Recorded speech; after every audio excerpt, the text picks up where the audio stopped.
All right, in Parashat Kedoshim, we have a very special parasha, and of course there is one famous verse over there that we all know how to say over, is Ve'ahavta l'reacha kamocha. And on that Rabbi Akiva, of course, said, this is a klal gadol b'Torah, it's a great rule in the Torah. In other words, this is the rule, the idea, and all the other mitzvot are the details. Okay? This is the rule, and then all the other mitzvot are the details. So this parasha always happens during the time of Sfirat Omer. And of course, we all know that during this time, the 24,000 students of Rabbi Akiva died because of a mysterious thing. And the reason was because they did not act in proper respect to one another. Many reasons about this, many explanations about that. However, the Mekubalim explained to us that the issue of Sfirat Omer is not necessarily the death of the students of Rabbi Akiva. According to the Mekubalim, and basically what we say in the Agadah, is that in Pesach, each and everybody needs to see himself, envision himself, as he himself came out of Mitzrayim. In other words, everybody needs to have his own personal exodus. By the way, this shiur is to Le'ilui Nishmat, everybody that we said before, and also Le'ilui Nishmat, my grandmother, Clara Batvida. And this is a tremendous opportunity to each and every one of us, especially during this time. Again, things always happening in the world, things changes, energies changes, a whole bunch of different things. This time that we are right now, it's a time that has its own ability, uniqueness to make this change within yourself. And if you'll see why, is basically everything, of course, would lead towards Rosh Hashanah, so you can come to HaKadosh Baruch Hu empty as a free person. So, I'm going to move. So, and we said it many times that the word Mitzrayim really means Meitzarim. Meitzar in Hebrew is few things. First of all, Meitzarit Mishum makes things restricted. It's very narrow, or like the Straits of Hormuz, right? Wow. It's a very narrow place, and that's called a Meitzar. In Hebrew, it's called Meitzare Hormuz, right? Meitzare Babel Mandab, right? All these places, the straits, the narrows. So, if we say it, what does it exactly mean? It means that each and every one of us needs to come out of your own personal stressors. And why is that? It's why thank you. Why is that? Because if you are operating under stress, and this is why when we take the wonderful worlds of wonderful ideas of mindfulness and being positive, blah blah blah, they actually make it practical. What do I mean by that? When, according to Kabbalah, when you are operating under constant stress, you are basically like a slave. What does it mean, a slave? Not, a slave to them. Of course, we don't promote slavery, but it's a certain slave mentality. And a slave, we know, is first of all exempt from all the mitzvot and the Torah. Why? Because in his condition right now of being completely stressed, you are concentrated only in yourself, in a survival mode, and you are dealing with whatever restricts you, makes you narrow. You are not able to think big, to see the whole entire picture. So the concept of being positive, here, over there, Mr. Whatever your name is, I don't want to say your name, right? This is why it's very important to stay positive all the time, you understand? That's why. Because when you are stressed and you can't see the big picture, you're becoming very narrow-minded, you and it affects you, and it affects your the whole reality, the way you see, because your body operates now under a certain condition where your body and your whole system operates and releases hormones and other chemicals into your body. You're not operating in a normal state. It is basically like taking a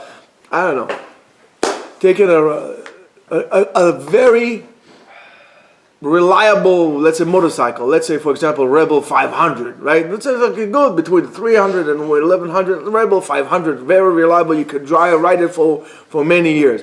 However, you always have it at the red RPM. Eventually, the engine is going to burst. Even though it's reliable and so on and so forth, it's going to burst. You need to come out and let things cruise. You need to be able to shift the engine, to shift into gear where you actually cruise. And what happens when you operate like this? When you go, let's say for example, you guys don't know how to drive a stick shift, but let's say you have a stick shift, you have 6th gear or 5th gear, right? What happens is the ratio of the transmission it's different. You don't need all the momentum. It's just like. And it's a relaxed drive. If you put the car in 1st gear, it's a lot of power, a lot of RPM. The RPM goes down, and then the car. If I'm going to translate it into common terminology, right, David? You know about cars.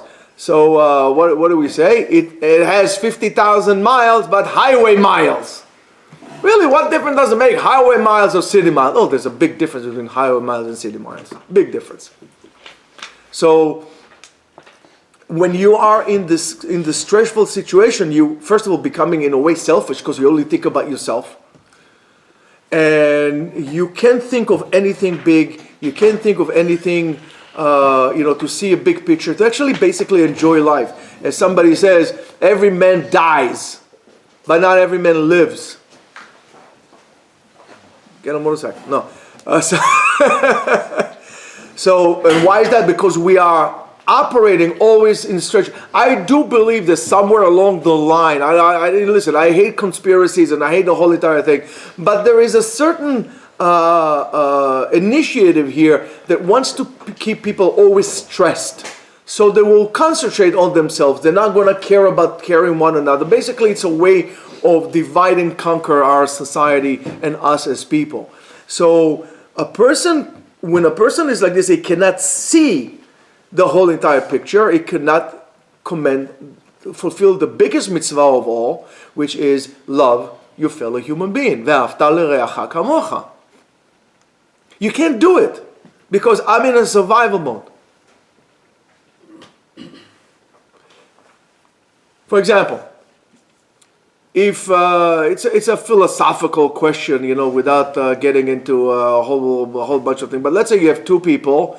They're walking in the desert. They're lost in the desert, and they have only one canteen. One person owns one canteen of water, and the other person does not have it. Is he obligated to share it with the other guy? Or he says, no, I don't have to, because if he's going to share, they're both going to die. If he's going to, use it for himself, he's going to make it. Does he have an obligation, right? So when I'm stressed right now, I cannot do ve'afta l're'ah. I don't have any wealth to share. I don't have anything to share, and I don't want to share. So when I am in this constant stressful situation, I cannot fulfill everything that the Torah was based on, is based on the act of love. See the other human being as you would like to be seeing yourself. A slave could not see the suffering of the other people because he's suffering himself. He cannot see that. His heart is not open to see that. You don't have this a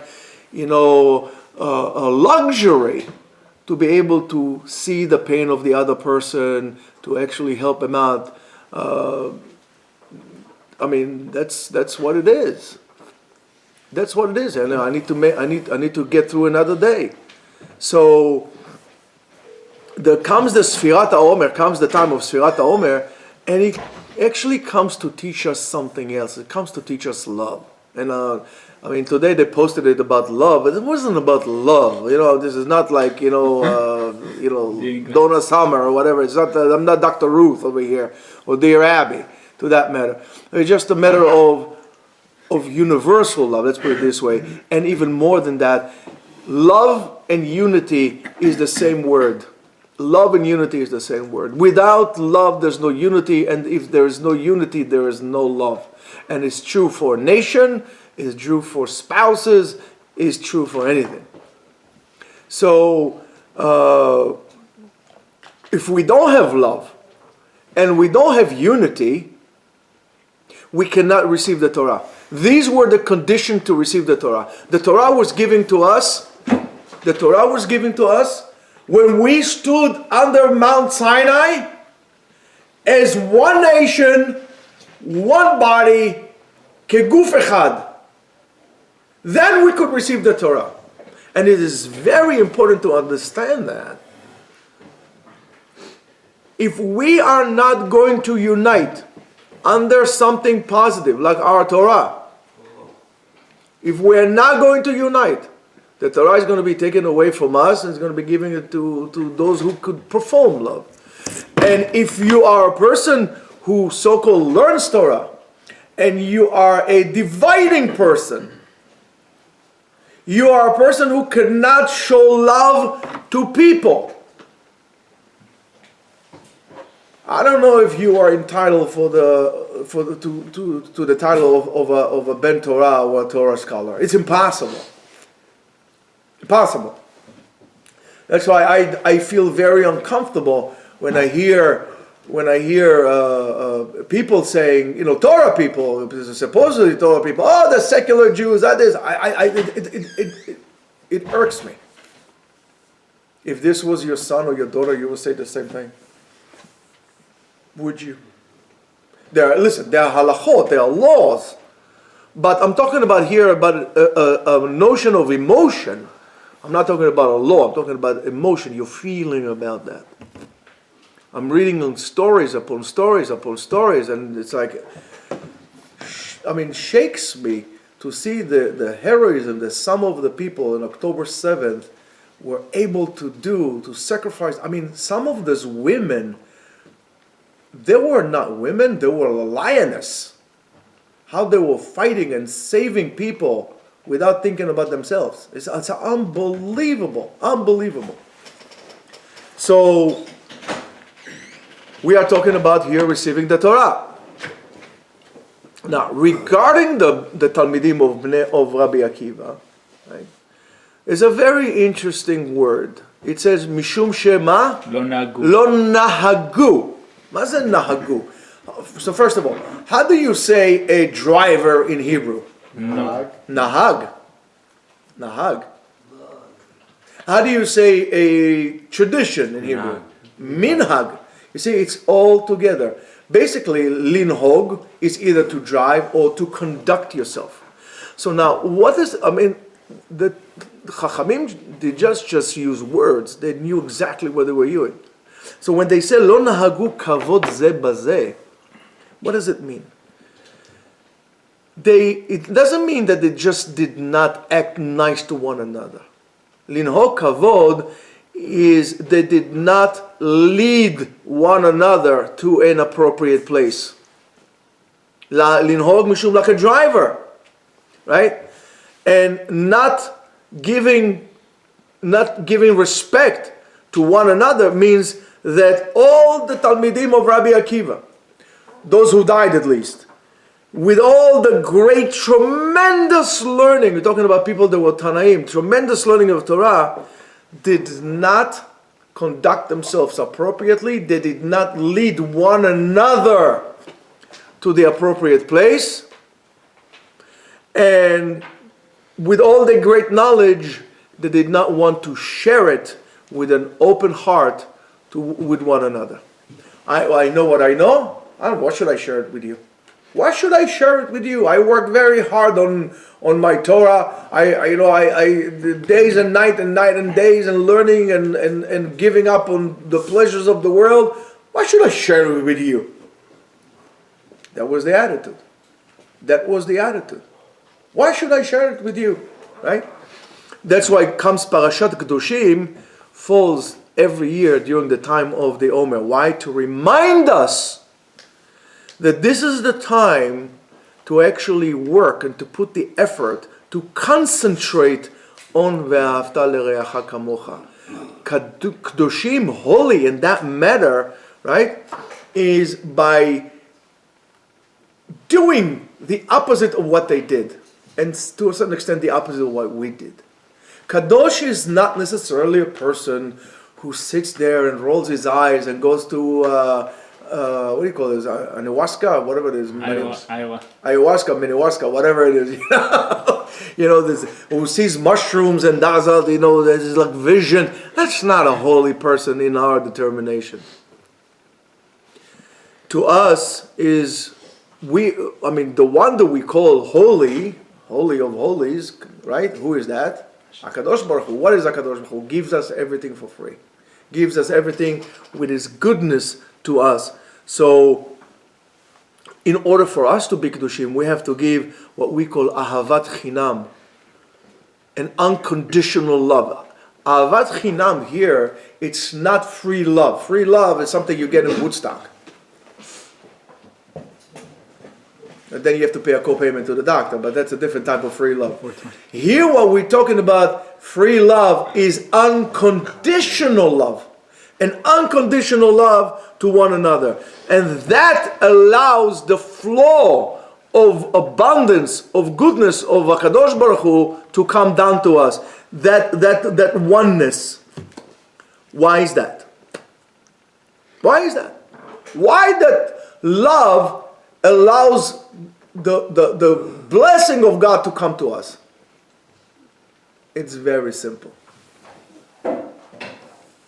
In order for the blessing to come uninterrupted all the way down, remember we said that love, a million times, that love and one is in Judaism the same concept of it's one, it's the same thing, just different words to describe the same thing. Now, if you take a river and you create, you throw rocks in the river, and eventually what do you create? You disturb the flow, right? You could put your rocks all over, and you could create a little dam, or you could create the waves, and you interrupt the flow. In order for the flow to come down straight, there cannot be any interruption. The same thing as you get in order to, how do you lose a lift on a wing of a plane? If the wing is not, smooth without any interruptions, there's some kind of a bump here, or in the engine on the turbines of the engine where the direct the flow. If there is, for example, just a nick, guys, a nick, like a small thing that you can feel with your finger, you could create a loss of lift in the engine, and the engine would stall. The flow of the engine has to be straight without any interruptions. Maybe pressure and so on and so forth, but the same thing with the wing. If you have a rivet that is a little bit off the surface, done. It's going to rip everything out with great violence. It's not a smooth flow. When we are individuals, each one for his own, fights for his own, we are not only hurting ourselves, we're hurting everybody among that ourselves also, because we disturb the flow of blessing that comes from God down to earth. That's a big inyan, it's a big issue to us to remember that. So when we talk about the flow of HaKadosh Baruch Hu into this world, right? This power of Ein Sof, the endless force of creation into our life, this is the force that really, when it comes uninterrupted to people who really unconditionally love their fellow human being, that flow would allow true success. And that's why when we are unified, everything goes our way. Because the flow that comes, regardless of what we do, It comes down. It's like a waterfall, like Niagara Falls that comes and you cannot stop it. It comes. But our ability to withhold it is limited. We need everybody together to create the vessel to hold it up. When the flow is so big, if you're going to take a cup and put it in Niagara Falls and you stubbornly hold to it, well, it's going to rip out of your hands and probably you're going to fly together with it. That's exactly how it comes. But when we, all of us, create a vessel, we become a lake in which the river or that Niagara Falls come in and actually fill that lake up. So that's what allows us. How do we do so? We need to be united. We need to be together. That's what gives us the bracha. That's what gives us the blessing. And this is the power of Kedusha. This is the power of holiness. In other words, loving your fellow human being is an absolute necessity to connect yourself to God and to succeed in any field you would like to do. And it's not something that happens so haphazardly as a by the way kind of a thing. Oh, I just did it and just I struck gold. It doesn't happen like that. The more selfless you will be, the more successful you are. The more selfish you'll be, the more ripples and I listen. It's nice to go over some whitewater thing when you're driving, riding a canoe or a kayak, but not when you're drifting down and it's all of a sudden gets so you're gonna crush into the boulders over there. We're not you got to take it easy, right? So, and if you see places that the Jews were allowed to flourish and allowed to be united, right? The place flourished as well. Why? Because the bracha came. And what do the Jews do? They build hospitals, they build universities, they build charity organizations. You would think that the Anti-Defamation League is only for Jews.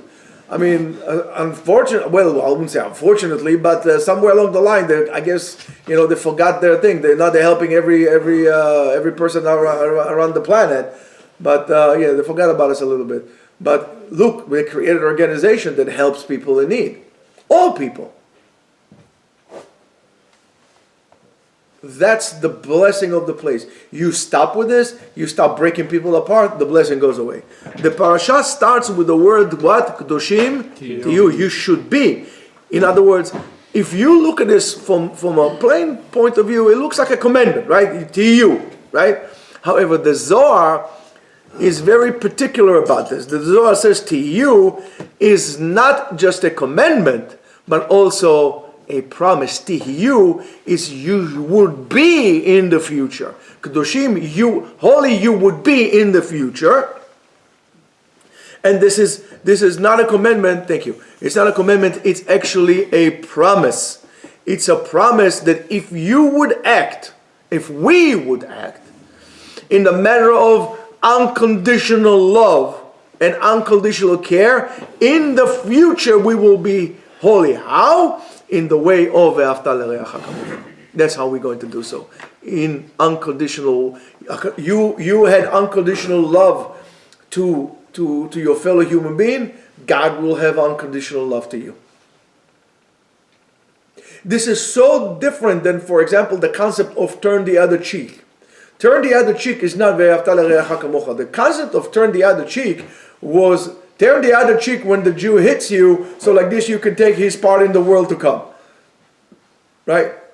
This is unconditional love. I'll help you even if you don't like me. I'm going to help you because that's what needs to be done. So of course, the question is, it says Ve'afta lehu l'reacha kamocha, right? Why doesn't it say Ve'afta lechavercha to your friend? Right? Ma ze rea, right? Mm-hmm. Rea, and it says Velama lereacha, and it doesn't say Ve'afta et reacha, right? Why is that? Right? So the Zohar explains because the word et means from Aleph to Tav, from beginning to an end, right? Because it's Aleph and Tav. However, it's clear to us that we don't necessarily need to love everything that our friend does. You don't necessarily love everything he does. The word lamed, right, which comes at the middle of the alphabet, is the only letter in the Hebrew alphabet that goes above the line. All the ones are like this. There are certain letters that go below, but lamed is the only one that goes above, right? So, to teach us that every person has an internal point, what we call nekuda pnimit, or what we call nitzotz habore, divine spark in him, or what we call a chelek eloki mimala, a divine part from above. And that spark is what we need to reveal, first of all, and love. We need to reveal this, and then we need to love it. And through that, hopefully the person will change. That's what we say, Ocheach tochiach et amitecha, right? So, et amitecha, huh? Leman yerichun yamecha. But what is it? Ocheach tochiach et aleph me'atav. Whatever he does, you have to, you can't say, well, he does this bad because he had something in the past. We're not playing psychologists here, right? We don't have leather sofas, and we don't charge insurance here. So we can't do that. But l'era v'afta l'reacha kamocha is, even if you don't like the individual person, whatever, it goes in your nerves. There's something in him that he got from HaKadosh Baruch Hu, and that is what you're supposed to love. So, also, the word re, right? Reacha, rea, reim, right? It's like a roe. Roe is what? Is a shepherd, right? Is a shepherd. And what is a shepherd? A shepherd is connected all the time with his sheep, with his flock. Is all the time. He sees, he knows where this one is. He doesn't need to count. He can look and say, oh, one is missing, or whatever is missing. I was always wondering how they do so. Oh, we're missing 20 cows. But you have 300. I know you're missing cows. But you count them. They know. It's just amazing. We don't have it. Why? Because we were taught all the time to be selfish. We were taught all the time to be selfish, to simply, guys, to control us. And we need to stop with that. So a roeh, a shepherd, he knows right away. So therefore, litro'aeh, re'im, right? It really means to connect. Re'acha, who you connect with. And every time that you're going to feel, this is something very interesting. Every time you're going to feel frustrated, anger, or jealousy towards somebody else, you need to remember to connect to the divine person. You should not be jealous at anybody else, and you should not be angry at anybody else. And this is only for your benefit. This is your benefit. Why? Because Kadoshim Tihiyu, you will be holy in the future. And this is a God promise to us. Kadoshim Tihiyu ki kadosh ani. Because I am holy, therefore you will be holy. And this is a promise that God had promised Am Israel. And God does not go back on his promises. He keeps it. And he doesn't revise it. It's not a constitution. You can make a new amendment. This is a promise of God to us. You want the bracha, guys? You don't have to play the lottery. You don't need to cheat. You need to simply love your fellow human being. You need to care, and you need to give people unconditional love. This is the tikkun of this time. And out of the whole entire year, you could do so all entire year. However, this is the best time to do it. As much as Elul is the best time for tshuva, this is the best time for Ve'ahavta l'reacha kamocha. And that goes with everything you do. That goes with helping your spouse at home. That's helping people to come to learn. This is helping the poor people. This is all about going out of the way. This is not about, me, my, I. This is about us, what we could do. You make yourself a chariot for God, and God will come to dwell into you, into your house, into your own being. You become selfish, God says, hey, this place is too small for the two of us. I'm out of here. So, Rabotai, Kedoshim Tihiyu, Ve'ahavta l'reacha kamocha. Have a wonderful day.